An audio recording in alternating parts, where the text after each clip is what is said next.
Karoline Leavitt checked her appearance one last time before entering the American Spotlight studio. The producer had promised a fair discussion on economic policy, but something felt off about Victoria Mercer's tight smile during their brief pre-show greeting.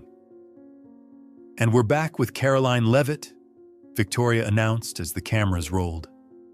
"Let's discuss your controversial statements about education funding." Karoline frowned. "I don't believe I've made controversial statements on that topic." "Really?" Victoria raised an eyebrow, looking down at her notes. "We have you quoted as saying, 'Teachers are overpaid babysitters who don't deserve federal support.'" "I never said that," Karoline replied firmly, maintaining her composure despite her rising alarm. Victoria continued relentlessly, presenting more fabricated quotes and manipulated statistics. The pattern became clear. This wasn't an interview, but a carefully orchestrated hit job. In the green room afterward, Karoline's hands trembled as she texted Rebecca. "They're trying to destroy me with lies. I need your help." She attached a recording of the interview and pressed send, knowing the aired version would likely be even more damaging through selective editing. Something had to be done.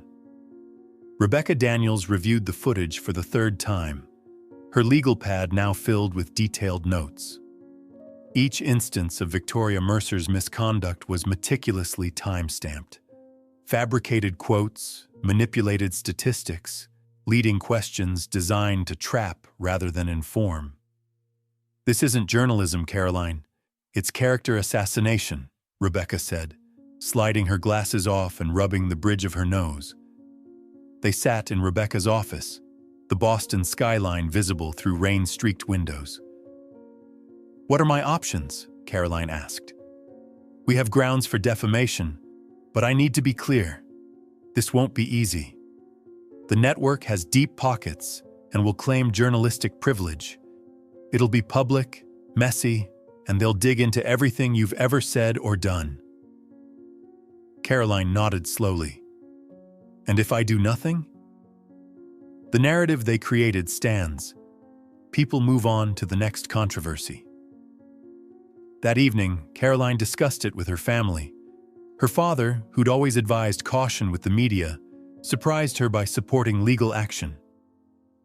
"Sometimes you have to stand your ground, Karoline, not just for yourself." Meanwhile, the edited interview aired nationwide. Leavitt trended within an hour, with commentators across the political spectrum condemning her revealed positions. But by midnight, something unexpected happened. A studio intern leaked unedited segments online. Comment sections filled with comparisons between the broadcast version and reality. The next morning, Karoline received calls from 3 former guests of American Spotlight who'd experienced similar treatment. In the network's executive suite, General Counsel Martin Weiss reviewed the footage with growing concern. "Victoria crossed a line here," he warned the CEO. "If Leavitt sues, discovery could uncover other instances." "So we issue a small correction and move on," replied the CEO dismissively. "It might be too late for that," Martin said, sliding a printout across the desk. A notification that Karoline Leavitt had retained Rebecca Daniels, the attorney who'd previously won 3 high-profile media accountability cases. Karoline called Rebecca that afternoon, her decision made. "I'm not doing this for money or revenge," she explained. "If we don't stand up to this kind of manipulation, it becomes normalized. Let's proceed, but with one condition. This case needs to be about facts, not personalities. We maintain the higher ground throughout." Rebecca smiled, already drafting the complaint in her mind. "That's exactly why you'll win. Not just in court, but in the court of public opinion." The filing of Leavitt vs. American Media Networks hit the courthouse on a Tuesday morning, and the news cycle by noon. Rebecca had crafted a methodical 47-page complaint, detailing each false claim, each manipulated statement, and their demonstrable impact on Karoline's reputation. By evening, legal analysts across networks were dissecting its implications. "This isn't just another defamation case," explained constitutional law professor James Wilson on a rival network. "Leavitt's team isn't targeting protected opinion, but provably false presentations of fact. The distinction matters legally." Rebecca established a war room in her firm's conference center, walls covered with timelines and transcripts. Junior associates tracked social media sentiment, while paralegals organized evidence into categories: fabricated quotes, misleading edits, and internal communications they hoped to obtain through discovery. "They'll file a motion to dismiss," Rebecca told Karoline during their strategy session. "Standard procedure. Judge Harrison is fair but skeptical of media cases. We need to be bulletproof." The network's response came swiftly, a public statement defending robust journalism while privately scrambling. Their motion to dismiss portrayed Victoria as an aggressive but honest journalist, pursuing truth through challenging questions. Judge Eliza Harrison denied the motion after a tense hearing where Rebecca presented the unedited footage alongside the broadcast version. "The First Amendment is sacred in my courtroom," Judge Harrison stated, "but it doesn't protect knowing falsehood presented as fact. This case will proceed to discovery." Discovery became the turning point. Rebecca's first subpoena targeted internal communications about the Leavitt interview. The network fought hard, claiming journalistic privilege, but Judge Harrison reviewed sample communications in camera and ordered full disclosure. The documents revealed damning details. In emails dated 3 days before the interview, Victoria had written to her producer, "I've got the perfect trap for Leavitt. She won't know what hit her." Another message showed the research team had flagged several quotes as unverified, with Victoria responding, "Use them anyway. She can't prove she didn't say it in some closed-door meeting." Most devastating was a text exchange with the network's vice president of programming. "Isn't this crossing a line?" he had asked after reviewing the pre-interview plan. Victoria's response, "Lines are for ratings chasers. I'm after scalps." Depositions followed. Rebecca methodically worked through network staff, from junior producers to executives. The makeup artist recalled Victoria saying, "Watch me destroy this one," before the interview. The fact-checker admitted being pressured to approve content they couldn't verify. The editing team confirmed receiving specific instructions to remove context from Karoline's responses. Victoria's own deposition lasted 3 grueling days.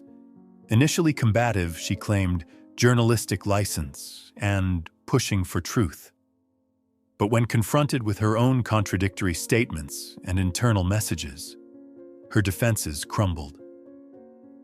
"So you knew the quote about teachers was fabricated?" Rebecca asked during a particularly tense exchange. "I had it from a source," Victoria insisted. "A source you can name?" "Protected journalistic privilege." Rebecca slid a document across the table. "This is your researchers' report stating they could find no evidence of this quote anywhere. You received this before the interview, correct?" Victoria's lawyer requested a break. Public opinion shifted dramatically as deposition excerpts became public. The hashtag #media accountability began trending. Journalism schools hosted debates on ethics versus ratings. Former guests of American Spotlight came forward with similar experiences, suggesting a pattern rather than an isolated incident. The network's crisis management team convened nightly. Advertisers began expressing concerns. The board of directors demanded updates. Victoria, once the network's star, found herself increasingly isolated, her show's ratings dropping as viewers questioned her credibility. Network executives placed Victoria on administrative leave pending investigation. Corporate speak for "we're preparing to cut ties." They approached Rebecca about settlement talks, hoping to contain the damage before their own internal communications about rating-driven distortion became public. Karoline, now receiving speaking invitations from journalism ethics conferences, consulted with Rebecca about their response. "They're scared," Rebecca explained, reviewing the preliminary settlement offer. "They're offering 7 figures plus a retraction." "Money was never the point," Karoline replied. "I know. That's why we'll counter with structural changes, not just dollars. Media literacy funding, transparency commitments, and yes, accountability for Victoria." Meanwhile, in her Manhattan apartment, Victoria Mercer watched her carefully built career unravel. 15 years of climbing the media ladder, sacrificing relationships and ethics for ratings and influence, all imploding because she'd crossed one line too many. Her phone, once constantly buzzing with industry calls, remained silent except for her lawyer's increasingly pessimistic updates. When her lawyer called to inform her the network was considering a settlement that would likely include her termination, Victoria finally confronted the reality of her situation. Her methods, long celebrated for producing must-watch TV, were now exposed as manipulative and dishonest. The industry that had rewarded her aggression was preparing to make her its scapegoat. That night, Victoria began drafting what would eventually become her letter of apology, not for the network's lawyers or for public relations, but because she finally recognized the damage her pursuit of ratings had caused to both her targets and to journalism itself. As the case entered its 4th month, Judge Harrison called both parties to her chambers. "This case has implications beyond just these parties," she noted. "I believe there's value in a public reckoning with these issues, but I also see the merit in resolution if meaningful changes result." Both sides understood her message: settle this responsibly or prepare for a landmark ruling that might reshape media law.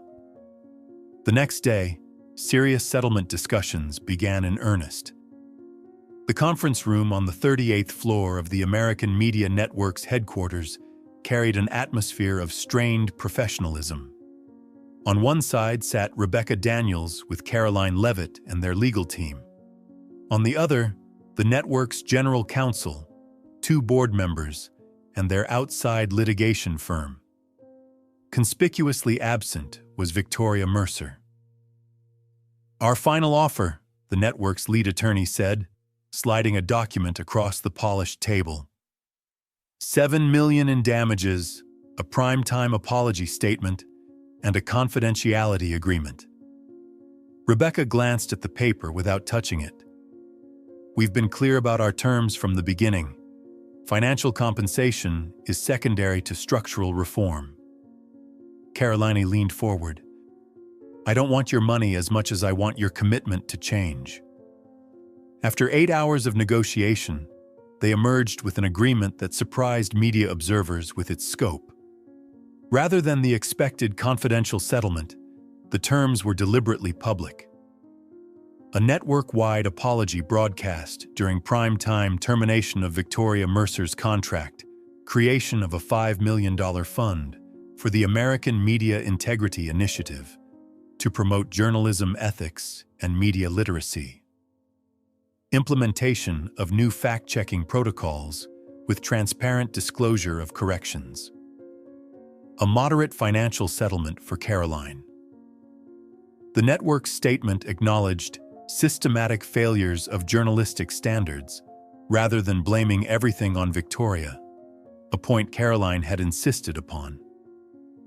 "This was never about one bad actor," she told Rebecca as they reviewed the final language. "It was about systems that reward spectacle over substance." 2 days after signing, Karoline received an unexpected email from Victoria requesting a private meeting. Rebecca advised against it. "She's toxic, and this could be manipulated," she warned. "Maybe," Karoline replied, "but continuing the cycle of refusal doesn't help anyone heal." They met at a quiet cafe in Cambridge, away from media attention. Victoria arrived first, her appearance noticeably different, less polished, more human. The confident television persona had been replaced by someone visibly uncomfortable. "Thank you for meeting me," Victoria began. "You had every reason to refuse." Karoline nodded but remained silent. "I've spent weeks trying to justify my actions," Victoria continued, "telling myself it was just how the game is played, that everyone does it." She stared into her untouched coffee. "But watching the deposition videos played back, hearing my own words, I didn't recognize who I'd become." "Why did you do it?" Karoline asked, her voice level. The honest answer? Because it worked. For years, my ratings climbed with every tough interview. The network rewarded me. Viewers tuned in. The more aggressive I became, the more successful I was. Victoria looked up. "I'm not asking you to forgive me. I just wanted you to know my apology is genuine, not something crafted by lawyers." Their conversation lasted nearly 2 hours. Painful, but necessary. Victoria acknowledged the harm she'd caused not only to Karoline, but to countless others and to public discourse itself. Karoline shared how the experience had affected her family and her work. Neither woman left as friends, but both left with something valuable, Victoria with accountability without destruction, Karoline with answers without vengeance. 3 months later, Karoline and Rebecca launched the Center for Media Responsibility using the settlement funds. Their first symposium brought together journalists, academics, and media executives to discuss the balance between compelling content and ethical standards. The goal isn't to weaken journalism, but to strengthen it, Karoline explained in her opening address. When media sacrifices accuracy for impact, it ultimately loses both. The center developed programs for schools to teach critical media consumption and for newsrooms to implement ethical guidelines. Rebecca led workshops for attorneys on defending journalists from intimidation while holding media companies accountable for genuine abuses. Victoria's path proved more difficult. News organizations were understandably hesitant to hire her, regardless of her public acknowledgement of wrongdoing. She eventually found work with a digital media ethics startup, using her insider knowledge to help identify problematic patterns in news coverage, a form of amends through action rather than words. A year after the settlement, Karoline received an invitation to guest lecture at Columbia Journalism School. Standing before future journalists, she emphasized that her case wasn't about limiting press freedom, but preserving its credibility. "The American experiment requires informed citizens," she told them. "That requires media that people can trust, even when we disagree with its conclusions." In the audience sat Victoria Mercer, now teaching a night course on ethics in broadcast journalism, not as an expert, but as a cautionary tale. Their eyes met briefly across the lecture hall, an unspoken acknowledgement passing between them. Some stories don't need villains and heroes, just humans learning difficult lessons about power, accountability, and the courage to admit when we're wrong. As Karoline concluded her lecture, a student asked whether she thought media accountability had improved since her case. "Change doesn't happen through one lawsuit or one policy," she replied. "It happens through thousands of daily decisions by people like you, choosing accuracy over expediency, fairness over advantage, and the difficult truth over the convenient narrative. That's not just good journalism, that's good citizenship."